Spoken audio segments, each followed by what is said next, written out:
Welcome to Our Power is Within podcast. I'm your host, Jasmith, and my mission for this podcast is to inspire you to take your power back and realize that you are the healer that you have been looking for all along. We are capable of healing in mind, body, and soul. Today's episode is brought to you by Primal Trust Academy and Community, created by Dr. Kathleen King, a dear friend of mine who has been featured on this podcast 3 times already. Primal Trust is more than just a program that you are left to do all on your own. It's a whole community with many different avenues of support.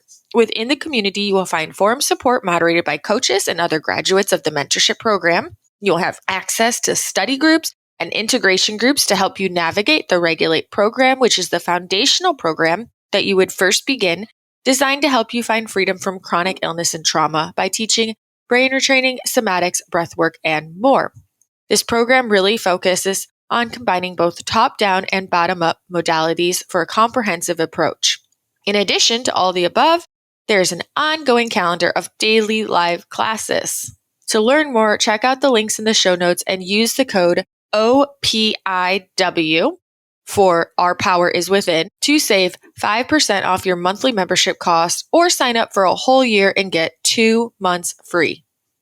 Our guest today is Johnny Crowder. Johnny is a suicide abuse survivor, a TEDx speaker, Billboard charting heavy metal musician, certified recovery peer specialist, and the founder and CEO of Cope Notes, a text-based mental health platform that provides daily support to users in nearly 100 countries around the world.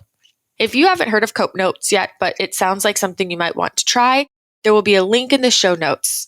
Today, Johnny is here to share his story and background that led him to where he is today.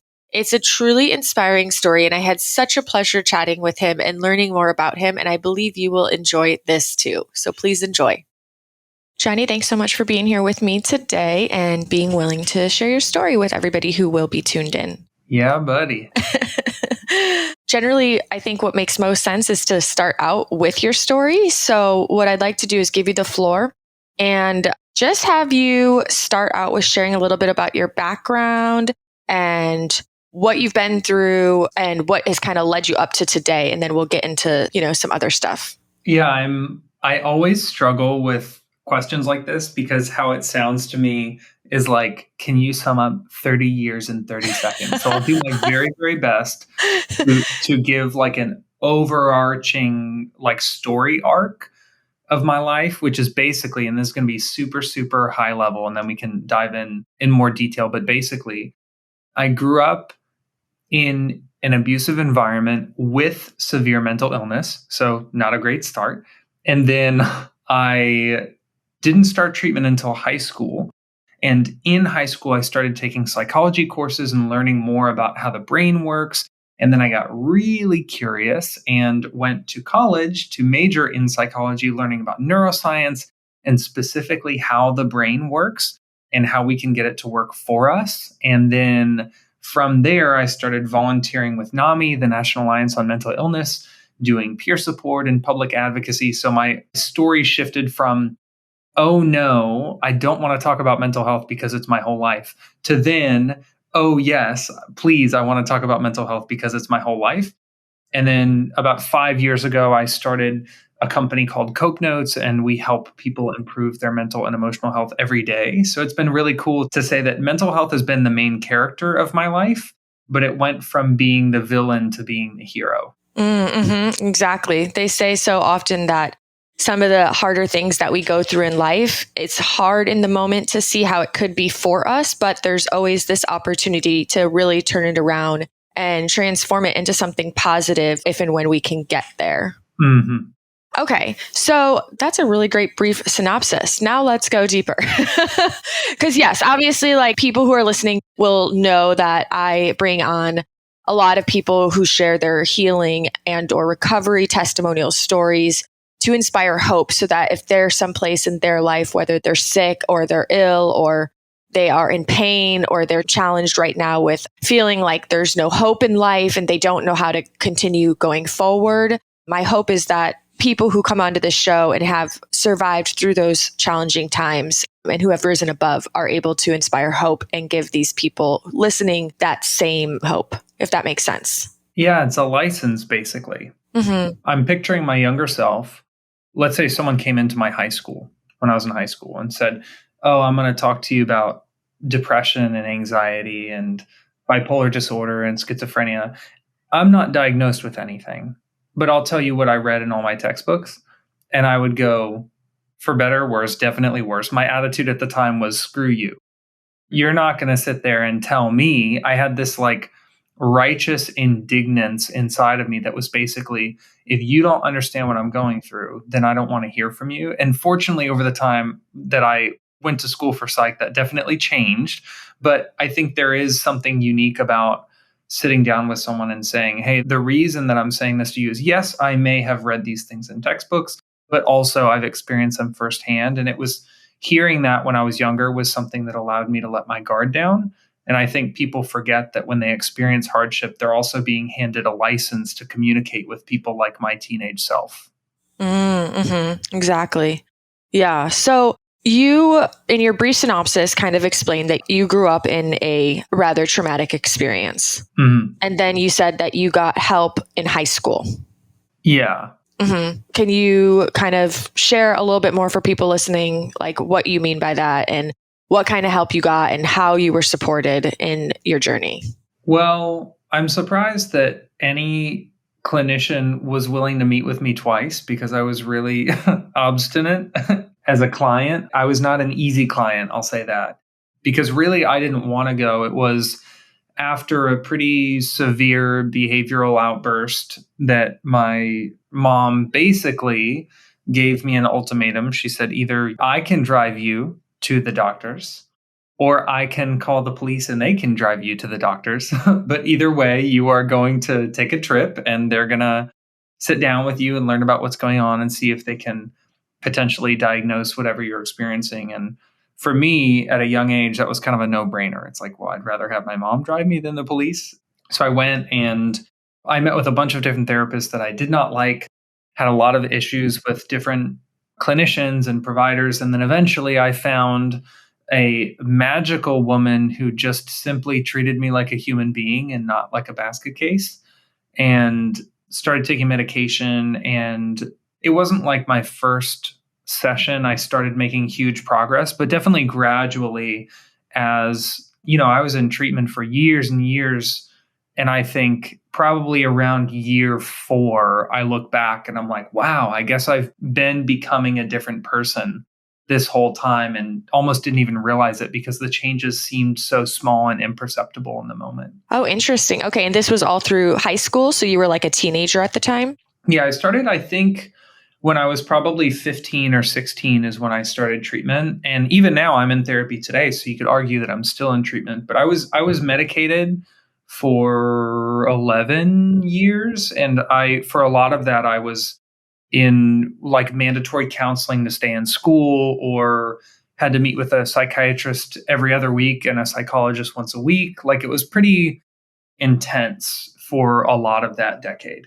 Is it safe to ask what you were medicated for? Yeah. At one point, I took 5 different medications, which was admittedly that's pretty intense. But I was primarily medicated for, I had really severe schizophrenia. So I was hallucinating very regularly, pretty much throughout the day, every day.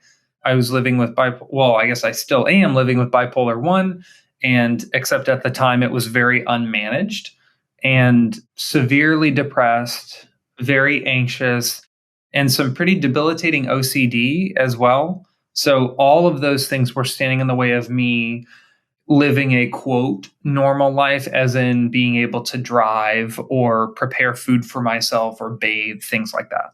Oh, wow. That's a lot for a child to go through. Yeah. Yeah. And to think that I didn't even get actual treatment until high school, you got to ask yourself, like, what the heck was middle school like? Like going through puberty with schizophrenia is a whole different challenge. I can't even imagine. And was this brought on from trauma or life circumstances, or was this something that they believe that you were born with? Yeah, that's like the $1 jillion question, is how the heck did all of this stuff find its way inside of my brain? I think having gone to school for psych and studied a lot of nature versus nurture arguments. I think the cop-out answer that is most likely to be correct is a little bit of everything. It's very unlikely that someone could live through the childhood that I lived through and not carry with them some sort of PTSD or symptoms of auxiliary mental health conditions. So I definitely credit my environment with some of that. But also, I can't help but think there's a biological component. But then also, I don't even know what explains the third thing, because I have brothers and they're not perfect by any means, but they did not experience the level of severity of symptoms that I did. So there's sort of that third wild card factor that I can't account for. And maybe one day through research, or maybe it's my 10,000th therapy session that will unlock that answer, and then I'll let you know. Yeah. Well, I mean, it's a very normal thing, right? That so many people experience. You see two kids, you can even say twins, that by all standards have the same upbringing, the same type of discipline, the same experience of their parents and the environment, but they have a completely different perception. And therefore that can lead to totally different physical challenges or mental challenges or emotional challenges. Did you ever hear the story of the conjoined twins?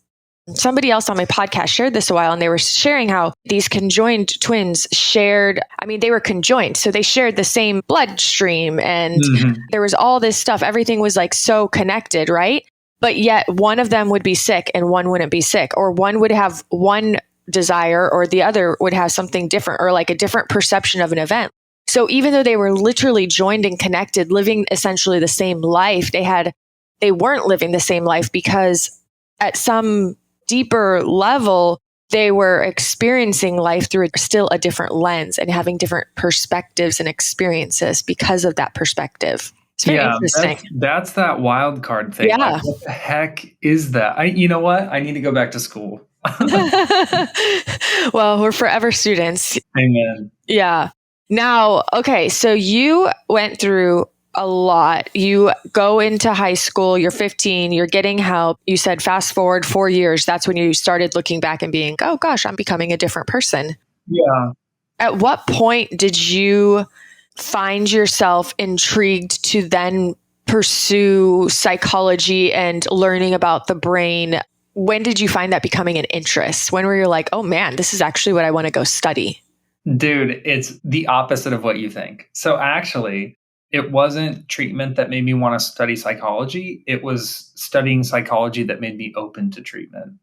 Oh.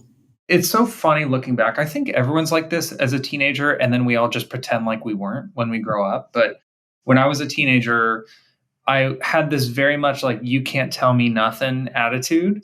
So I had it in my head, like, there's nothing that some clinician is going to be able to tell me about my own brain that I don't already know. So my mentality was, I'll just take psychology courses and then I'll learn everything I need to know about my brain so that I don't have to rely on some clinician to tell me. And then here I am. You got to picture this. I'm sitting in high school in a psychology class, textbook open in front of me. And the textbook is like, oh, yes, if you take medication and you couple that with regular cognitive behavioral therapy, you experience like 3 times the rate of recovery as if you just do one of them by itself. And I was just like, oh, shoot. Like, there's data right in front of me that's really hard to refute. So it was interesting how they each fed each other. So studying about psychology made me open to treatment, which then made me interested to study more psychology, which then made me more open to deeper levels of treatment. So they both have fed each other for basically my entire life since then. Interesting. And it's almost like you started it as a way to say, I don't need you. I'm going to figure this out on my own. Very foolhardy. Yeah. And the idea that a 15-year-old could be like, there's nothing that a doctor doesn't know that I, as a 15-year-old, don't know. And it's like, dude, what a bad take. I mean, well, in your defense, you also were going through a lot. So, oh, yeah. Yeah, I think it's fair. I know I remember thinking I knew everything. And then the older you get, the more you realize you know nothing. Yeah, and it was also a defense mechanism too. I kind of felt like if I never sit down with, it's kind of like how people have said like, oh, I don't have COVID because I didn't take a COVID test.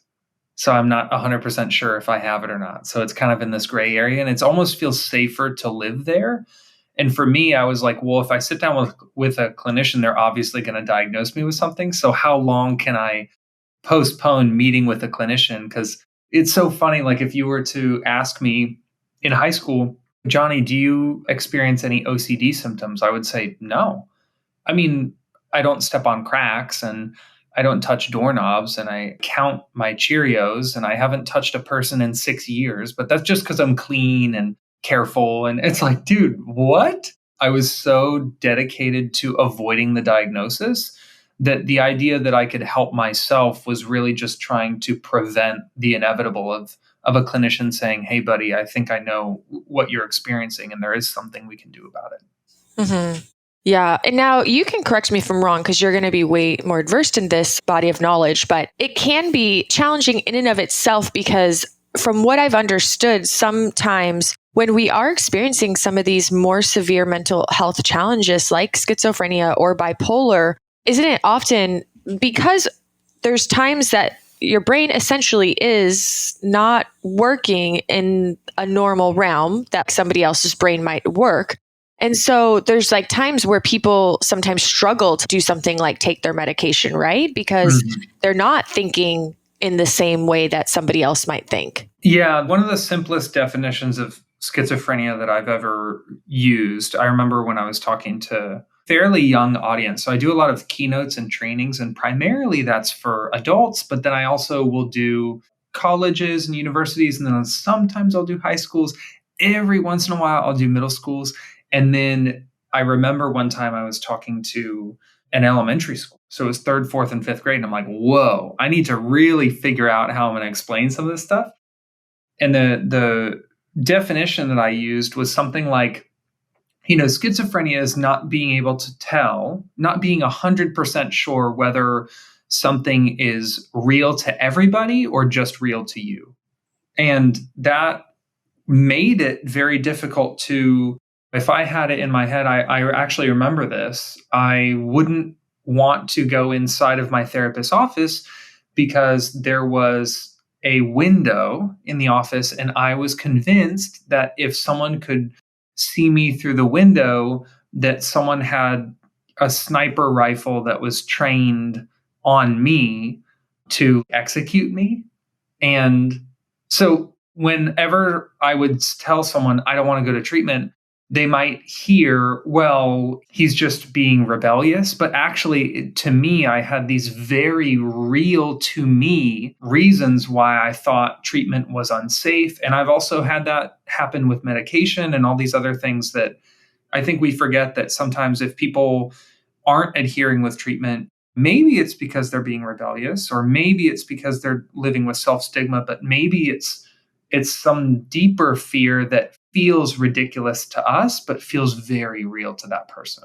Right. Yeah, that's what I was thinking. And so it's like you have to have a high level of compassion then for anybody going through something like that. And it's like, yeah, sure, typical teenager might be rebellious, but if you're going through these other challenges, your idea of reality and perception is going to be so different that I would say what you need is compassion, not to be looked at as if you're just this rebellious teenager that's just trying to not listen.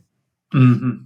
Yeah. And this has to be really hard and challenging on another level, like emotionally. How did you feel? Did you feel alone or did you ever feel understood? Or like, what was the emotional component as you were going and through all this and trying to navigate living a life with these conditions?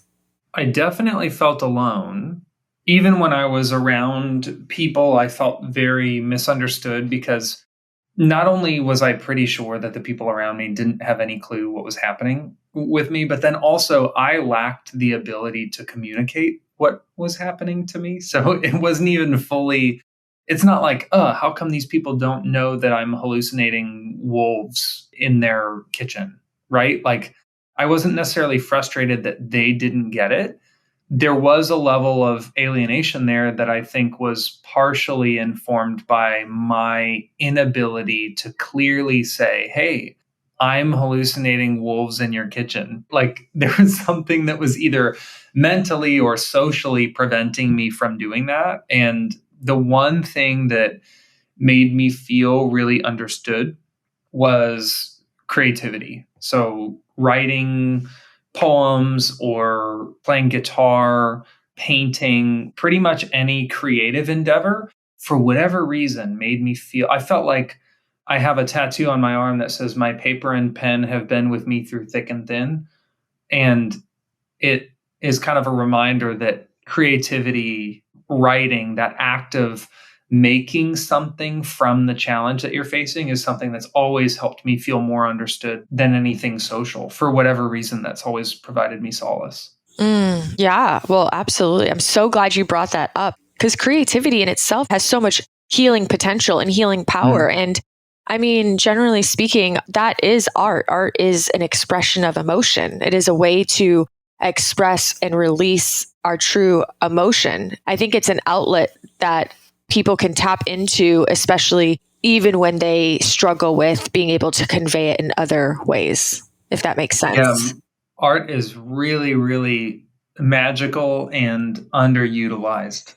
Yes. And it's funny. And I don't know if it's cultural conditioning or like a stigma or what it is, but like so many people, you'll just hear people always say, "Oh, I'm not an artist. Oh, I'm not an artist." And I feel like we've conditioned people to think that you need to be a Picasso to be an artist, or you need to be a published author to be an artist, or a famous musician. And it's like, but you don't need to create for it to be some Picasso's, some masterpiece. It's about the act of creating. It's the act of it that is the power, not necessarily the finished result.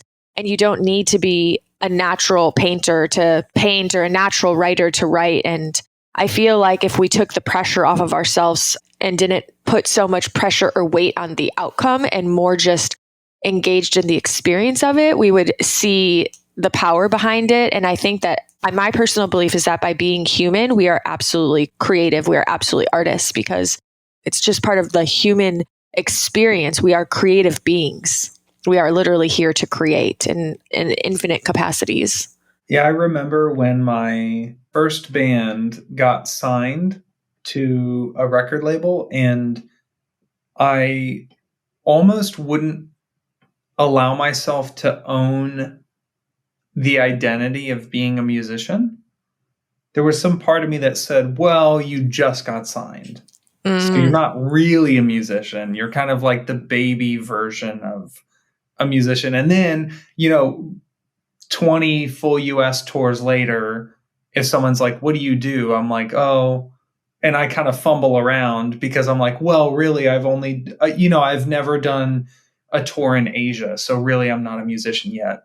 And it's so interesting how a lot of people I know who really are, how we define a violinist is someone who plays violin, period. It's not someone who earns their living playing violin. It's not someone who has played in Carnegie Hall. It's a violinist is someone who plays violin. So the question is, am I a musician? The answer is yes, I play music, period. And for whatever reason, I think you brought up a good point where culturally we say like, well, if you don't have a number one single 10 years in a row, or if you've never played on SNL, then you're not really a musician. It's like, that's not definitionally true. Yeah. And even if you're like not naturally good at any of the traditional arts, it doesn't mean you're not an artist. It just means that you haven't tapped into this creative energy that is probably ready to burst at the seams. Yeah. And even all of the forms of art that don't feel as traditional, like interior design, or people who do graphic design or design merchandise, or I know people who do floor plans for stores, like retail stores. And I'm like, that's art. So much of this stuff is art, and we just pretend like it's only if you're holding a paintbrush that you're an artist. Yeah, absolutely. And again, you don't even have to be good at anything, but to just like pick up a pen and paper and write for the sake of writing. It doesn't have to be good. It's just about, again, it can be a huge gateway into our emotions and into an emotional expression, emotional release. So it's definitely a powerful tool. But yeah, there's infinite ways to be an artist. Chefs are artists with food. Okay, so I'm going to kind of just continue on your little journey here. You went to school, started school in college, you're studying psychology. At this point, like, what was your kind of plan? Like, where did you think you were going from there?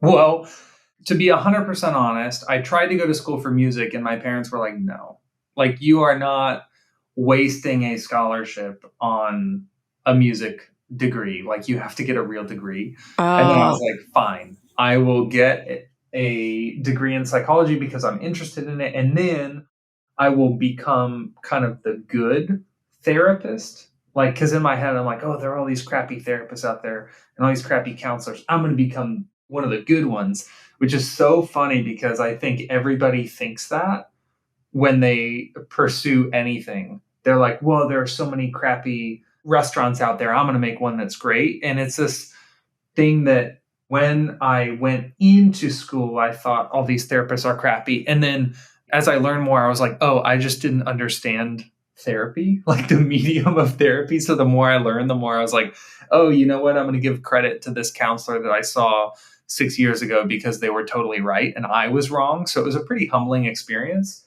But the whole time I was in school, I remember meeting with my academic advisor and he was like, what is your plan for next semester? And I was like, my plan is for my band to get signed and for me to tour. And he was like, yeah, okay. But anyway, what's your plan? And so there were like 3 semesters like that. And then the fourth semester that I met with him, he was like, what's your plan? And I said, oh, my band got signed and now I'm going to tour. And he was like, what? So I was like the guy who was learning about psychology as almost like a backup plan. And then music became my plan A. And it's interesting to see that I work full time in behavioral health now because when I left school, I actually was finishing my degree on tour. And I was like, can't believe I'm finishing this. I'm never going to use it. And then here I am. that's so funny. That's why I wanted to ask because I was like, I already know fast forward that whenever people go through like really challenging experiences in life and they come out the other side, we always look back and go, well, I never thought that this is where I'd be, No way. because the universe always has a bigger plan for us than we can fathom in our tiny little brains. So sounds like music was always kind of like a passion then for you, even as you were growing up. Oh, yeah. Ever since I was a kid, I started being obsessed with music when I was like 3, probably, or 4. My mom had a tape player and I would just play literally the same. She had like 5 tapes and I would play them over and over again. And then eventually I got a CD player. We had one in the house. And then I got a little Walmart guitar, like a child's guitar when I was 8 years old. And I started playing and then I started playing more and more. And eventually it became such a cornerstone of my life that now, even today, I'm in a band now called Prison, and we just released a single like a month ago. I'm still very much active in music, and it's a privilege to be able to exercise that creativity. And it's so important for me to have something outside of running the company that allows me to exercise that degree of creativity. It literally makes me better at my job to have something outside of it that makes me passionate. Absolutely. That makes so much sense. And I mean, it's probably, in a sense, a form of therapy for you. Like it's probably very therapeutic, right? Oh, yeah. Yeah. 100%. Okay. So you got this degree, but you already got signed, you were touring, you were doing music. And then somehow you ended up back in mental health, running in a company, and it's called Cope Notes, correct? Correct. How did you get there? How'd this come about? How did this get birthed? Wow. It doesn't make any sense looking back, but it also makes perfect sense. So originally I was volunteering with NAMI, like I said, the National Alliance on Mental Illness, and I was helping them with peer support and public advocacy. And then when I was touring in my band, I would go to a new city every night, like literally back to back to back. And I started trying to hold these informal peer support meetups in every city I was in, which then I was like, well, this is not really scaling because I'm in a city and then I leave. And then what? Do I just expect these people to continue meeting while I'm not there? And then I started something called Not a Therapist, which was actually, I didn't know it at the time, but that was kind of the beta version of Cope Notes. It was an online peer support resource that was it was name your price, but everyone named the price $0, which made it very difficult to maintain. And as I was working on that, I was working, 40, 50, 60 hours a week at an ad agency for my day job. and I was touring, and then I was supposed to work an extra like 40 hours a week on not a therapist, and it was just totally unsustainable. And I was like, I need to find a version. Now, keep in mind, this is pre the telehealth boom. So it was kind of a weird idea for me to say, like, oh, yeah, mental health support online. And people were like, what? That is kind of sketchy. So then I eventually transitioned into the Cope Notes model, which was just much more scalable. So I went from real messages written by real people, delivered by real people, which was not scalable, to real messages written by real people, delivered through technology, like by an algorithm. And that made it infinitely scalable. So that was like a big shift that allowed us to go from, there were a few big shifts. We went from share your personal info to completely anonymous. We went from messages delivered by real people to messages delivered by tech, so we could serve millions and millions of people at the same time. And then we went from you come to us when you need help and book an appointment to now we come to you and there are no appointments. Interesting. As you were doing all of this, like, did you have any clue it would become what it is today? No. And looking back, it would have been nice to know that so that I could prepare myself. But I'm very open about the fact that I think a lot of successful tech entrepreneurs fit this archetype that, like, yeah, ever since I was a kid, I knew that I wanted to build this $1 billion company. And I've always wanted to be a Fortune 500 CEO or whatever. I'm just not that dude. I had no idea this would become a company, much less reach as many lives as it has and win the awards that we've won. My focus has never been on building a company. It's always been on solving a problem. And the company part kind of took shape around me until one day I looked up and I was like, oh, shoot, I'm a CEO. And that was not my plan. That's awesome. But I think that's the magic sauce. You said it. You were so focused on solving a problem. That's how we create great organizations and businesses, is when we solve problems that really need to be solved. Yeah. Yeah. That's really cool. Okay. So for anybody who's listening and who's not familiar with Cope Notes, can you give them a quick little synopsis on what it is and what it offers? Yes. So the short version is that we send one text per day at a random time to your phone. And when we text you, you're the only person in the world to receive that text message at that time. And the message is written by a real person with lived experience with mental health conditions and symptoms. So they're writing you a message about what helped them when they were going through whatever they went through. And the message will contain a psychology fact or a journaling prompt or an exercise, some kind of health education content or encouragement. And what's really cool is over time, as you receive these messages, all you have to do is read them. Read a couple sentences once a day. No appointments. You don't have to set reminders. There's nothing to download because it's all via text. All you have to do is read a couple sentences every day. And literally, I'm not making this up, your brain physically changes to form new neural pathways associated with positive thought, coping skills, resilience. So we jokingly say that Cope Notes is like brain surgery without the scalpel and way cheaper. Yeah, it's that little by little by little by little over time yielding bigger results. That's awesome. Now, you're not saying, however, that this is a substitute to still having like a therapy or a coach or somebody to help you as needed, depending on your situation. Yeah, I always try to be clear that, like, so if you picture Cope Notes as a taking an iron supplement, like a pill, like a vitamin and iron supplement, you can't also not eat vegetables because you will explode. Like, you have to, it's a supplement. So I know people who use Cope Notes with therapy. I know people who use Cope Notes as a warm up for therapy, or people who use Cope Notes after they've completed treatment. I myself use Cope Notes in conjunction with therapy, and it helps a lot. But really, we serve a lot of people. This is especially cool for me. We serve a lot, literally tens of thousands of people all over the world, and a lot of them don't have any mental health diagnoses whatsoever.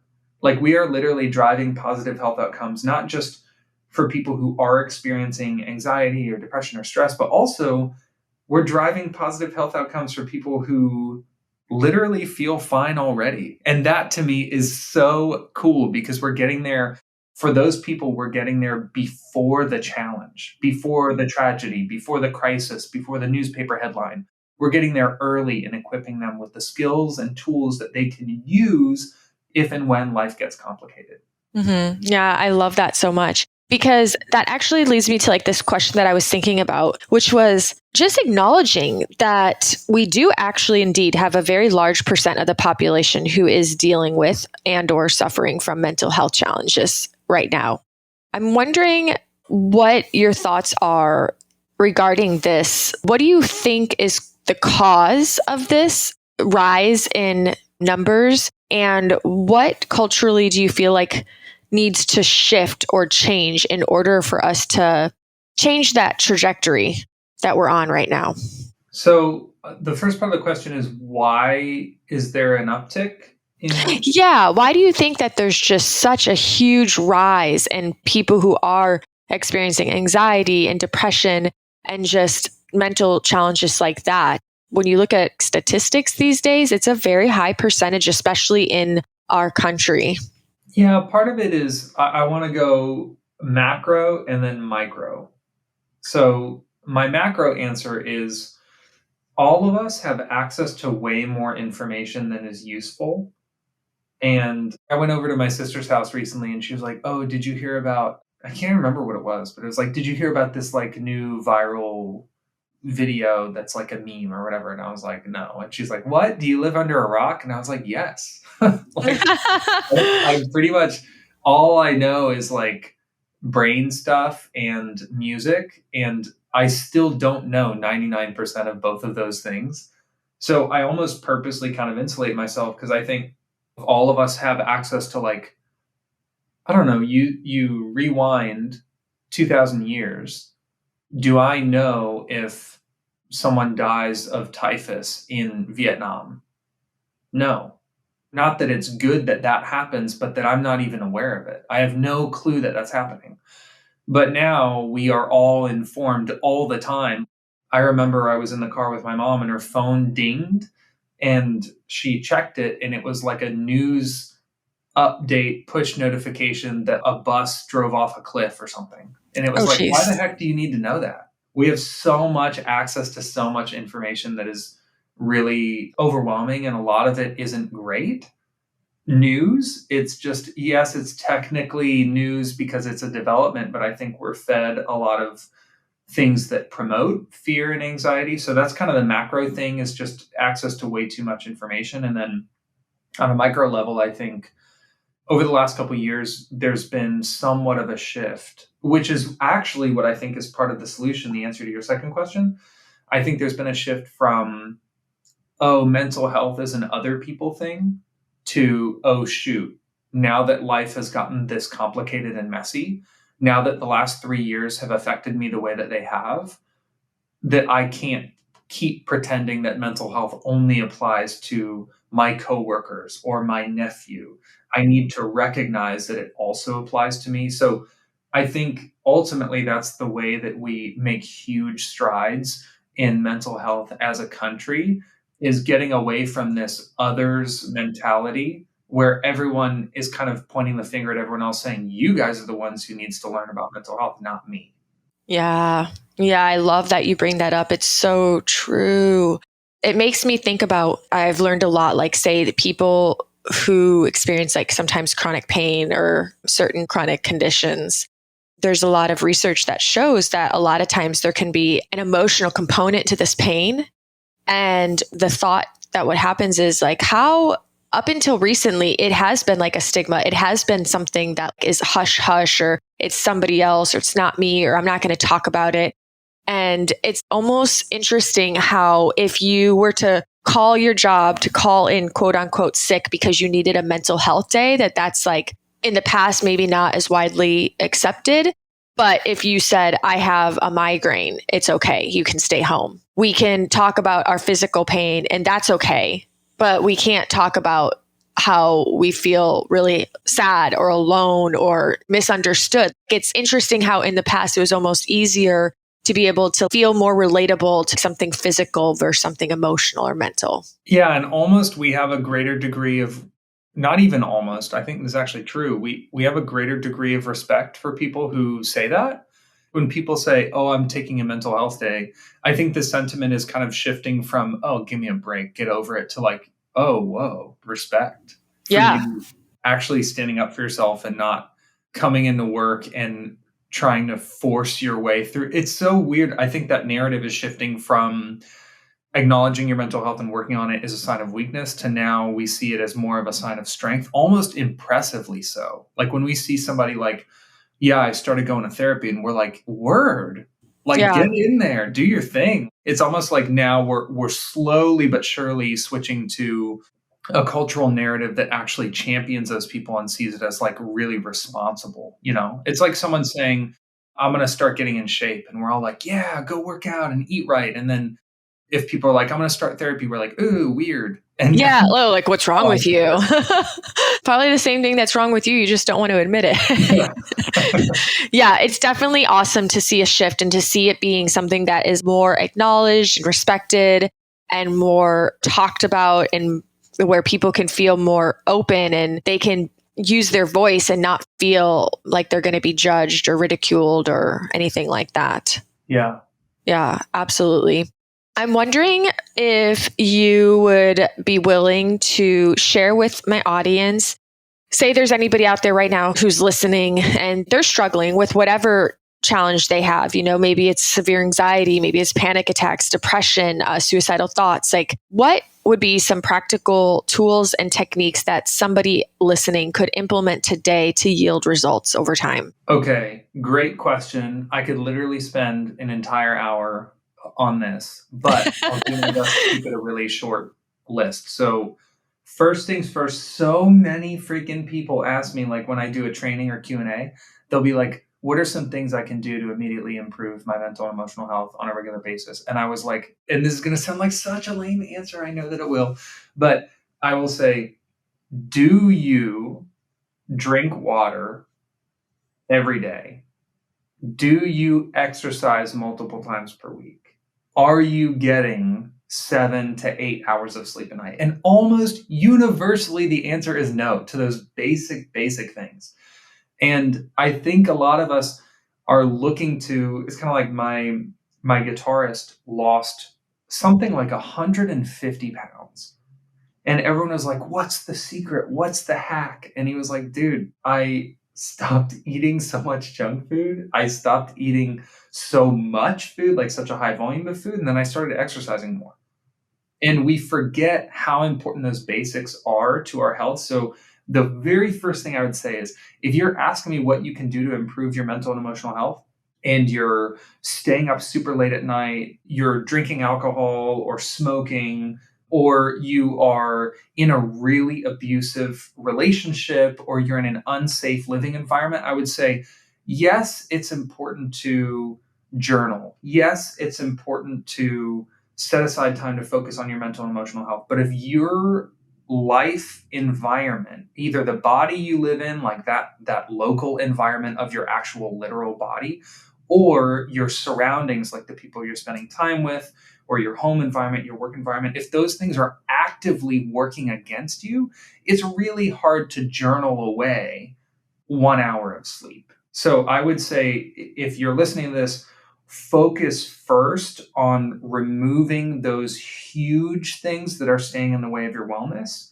And maybe even do it in conjunction with some of those other self-care tactics that you're learning. But just make sure you don't, if you're doing yoga and meditating and journaling, but then you're doing it in an environment that's actively working against your health, it's really, really tough to overcome that. So I'd just say, don't forget your environment. Yeah, that's awesome. Yeah, that's good because it's the basics. And sometimes, we think we need like fancy tools and bells and whistles, but I feel like in any discipline, in anything in life, it always comes back to the basics, the fundamentals. They go so far. Yeah, I heard a phrase recently. I was listening to a podcast and he said something like, "What I'm about to say is a cliche, but it's a cliche for a reason, because it's true." Like there's so many people have said it so many times that it's true. And I think I know someone's listening and go, wow, the guy who went to school for mental health comes on and says, drink water, give me a break. And it's like, well, are you drinking water, dude? Yeah. That's funny. Okay. Out of respect for time, I'm going to ask you one final question I ask everybody. If you could only share one message with the world for the rest of your life, what message would you choose to share with the world? Oh, I love it. I literally have, if this was video, I would show you. I have a tattoo on the back of my neck that says, you matter. That's all it says. You matter, period. Not in fancy font or anything. And that's my message for the entire world. I think if everybody knew that and believed it, this world would be unrecognizably better. Mm-hmm. Yeah, I agree. I love that it's on your neck because you're saying that message is, it's like obviously for you, but you're sharing it with others. And so when it's on your neck, it's actually like a message that you're sending out towards everybody else. Yeah, it's actually because I got it on the back of my neck because I know that there are people who will never talk to me. Mm-hmm. And I still want to say something to them. I love that. That's fantastic. Like for people who might be behind my back, literally behind my back, for me to still be able to encourage them. Mm-hmm. Yeah, that's so wonderful. I know that there's probably so many wonderful things you could continue to share. And what I'll do is I'll drop some links in the show notes for people to learn more about Cope Notes and just you and what you're up to in this world, because I just know that you have really risen above and you've come through some serious challenges in your life and transformed your life in such beautiful ways. And I know you're doing so much right now for the world. So I will definitely create a space for people to learn more about you. And I just wanted to say thank you so much for being here and sharing a little bit of your journey with anybody who will be tuned in listening to this episode. I appreciate you and I appreciate what you're doing for the world. Yeah, I appreciate you doing a show like this. And if I can just say one last thing to the people listening. Yeah, of course. It says a lot about you, listener, that you spent 50 minutes listening to a conversation like this.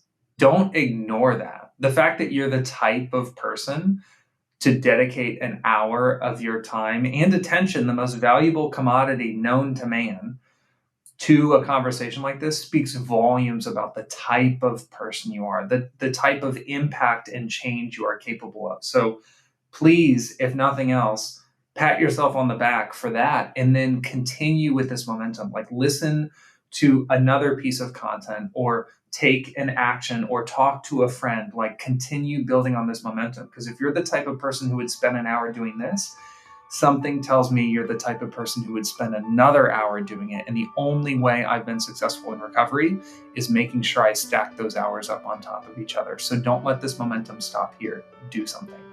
Yay! Thank you so much. I love that so much. What a wonderful way to end it. All right, friends, thank you so much for tuning in today. I sincerely hope that you found new insights and inspiration in today's episode with Johnny into what is possible for you too.